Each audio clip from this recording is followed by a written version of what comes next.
ba na napakahalaga ng numero? Numbers are important. 72 days na lang po at eleksyon na. Ano po yung sabihin nun? 72 days lang po. Senador na kaming lahat. Kung tutulungan mo po, alam mo kung bakit importante yun? Alam niyo po kung bakit importante yung 72 days? Dahil in 93 days, June 2 na. Alam niyo po ba yung June 2? Sisimula na daw po ang impeachment kay Bibi Sara.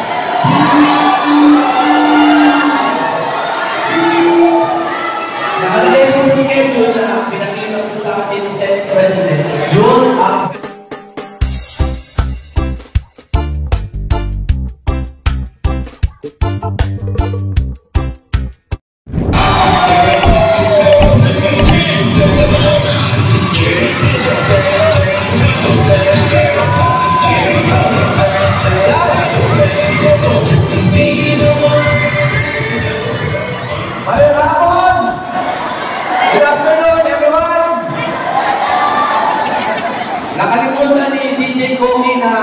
rally ni Pastor Nicolito. Pero salamat sa napakagandang ganito. Dapat bantay nyo po yun. Speech! O kanta?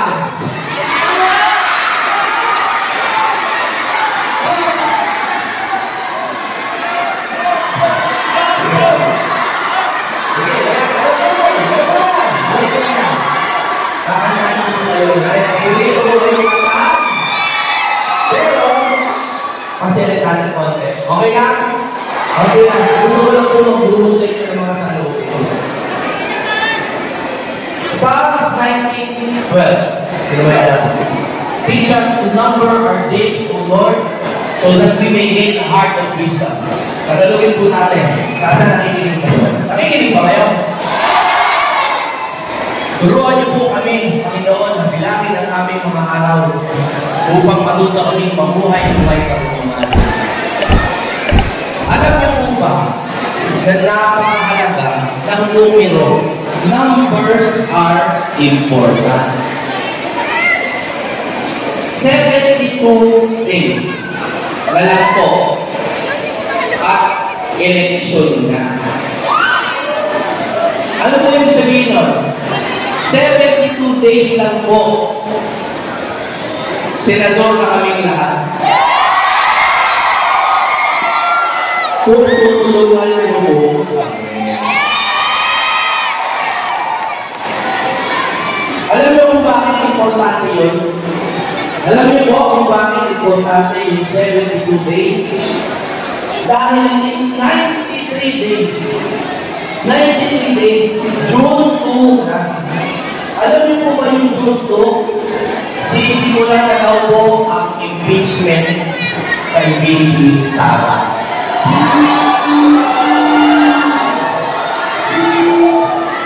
Nakalagay po yung schedule na pinakita po sa atin ni Senate President. Yun ang presentation ng articles of impeachment to the plenary. Papayag pa kayo nun?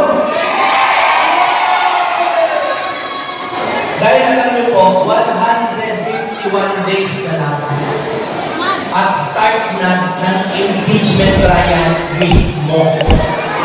Papayag pa kayo nun? Sino po ang may alam kung ilan sa senador? Pwede mo yan, di ba? Ilan ang kailangan na boto para ma-impeach si Bibi Sara? Alam niyo po ba? 2/3. Ano po ang 2/3 ng 24? 16. Tama, 16. Ilan po ang natira sa 24 minus 16? 8. Ibig sabihin, kung meron tayong 8 na senador plus 1. Hindi mai-impeach si Vice President. Ilan po ba ang senador ng PDP Laban? Ilan? Duterte 9 ng tawag nila. Duterte 9. Isa-isayin natin. Bilangin niyo yan. Jimmy Bondo. Bato de la Rosa. Bongo. J.B. Hidlo. Raul Lambino. Rodante Marcoleta. Pastor Kibuloy. Attorney Vic Rodriguez. Philip Ipe, Mr. Efectivo Salvador. 9 lang po ang kailangan natin para itigil ang pinakamalaki na injustice na gagawin sa atin ng Kongreso. Papayag ba kayo na 32 million ang botante ni Bibi Sara? Tapos, 16 na senators lang matatanggal na ang Vice President. Numbers are important. Teach us to number our days, O Lord. Bilangin po natin. At sa loob po ng 72 days, ano po ba ang pwede niyong gawin para matulungan kaming manalo? Ipagdasal niyo po kami ng 72 days. 72 days po, maaari po ba tayong manalangin bilang isang katawan upang matigil na itong kabulustugan na ginagawa ng sarili nating pamahalaan sa atin? Pagdasal niyo po kami. Bago ho ako kumanta, kakanta ba ako? Sige. Alam niyo po, bago ako kumanta, marami po nagtatanong sa akin kung ano po ba yung mga bala kong ihain na magpalo-kalang batas. Noong una po, napakadami kong pangarap. Pero ngayon, natuklasan ko po, ang pinakamahalagang batas ay ang budget. Ang General Appropriations Act. Naiintindihan ba natin lahat yan yung batas na yan? Okay. Alam niyo po, sa Amerika, may nauuso ngayon yung DOGE, yung Department of Government Efficiency. Gusto niyo bang mapunta dito sa Pilipinas yan? Na meron tayong isang departamento na binabantayan ang budget kahit na ngamang mambabatas. Kasi meron tayong auditor. Kayo, na-audit din kayo, di ba? Sino nag-audit sa Kongreso? Kami po, nabalitaan niyo ba ito? Kami ni Congressman Pantaleon Alvarez, kasama ang iba pa, naghain po kami sa ombudsman ng kaso laban kay Speaker Martin Romualdez. Dahil po, dun sa falsification na naganap sa ating budget. Alam niyo yung mga blanco, di ba, sa budget? May blanco. Alam niyo po ba? Hindi! Paano nagkaroon bigla ng laman yung budget? Blanco, biglang nagkalaman. Kasi nga po, dumadaan sa kamay ng mga tao. Kailangan po tayo mag-digitize. I-digital na po natin pati yung pagpasa ng batas para masunod ang mga binoboto ng inyong mga kongresista.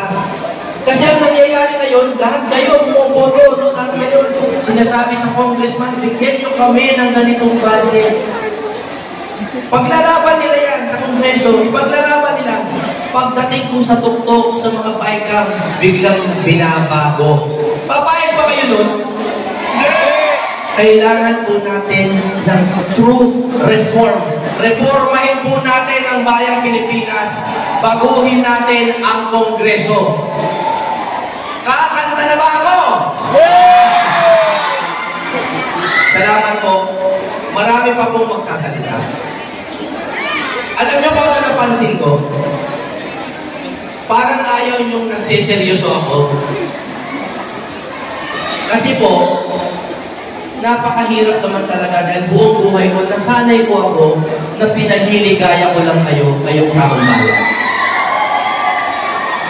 sana po, bigyan niyo akong pagkakataon na bukod sa awitan kayo, gusto ko rin pong makita. Yung 50 years old na po ako, alam ko hindi ako purong 50. Alam ko mukhang 49 lang ako.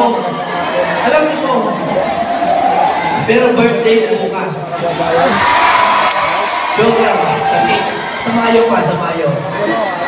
Pagdating po ng susunod kong birthday, senador na po kami.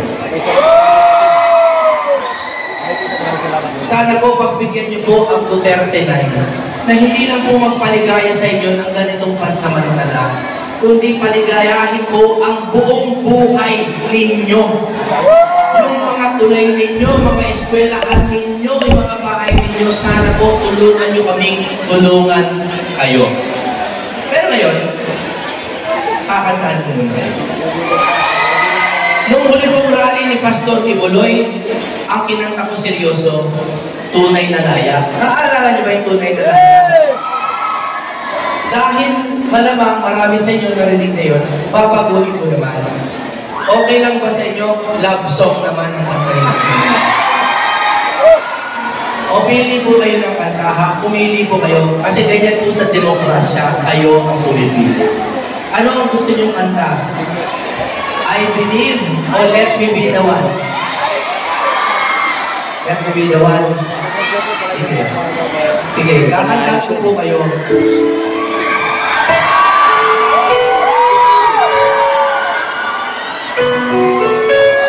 May request lang po ako sa inyo. Sana po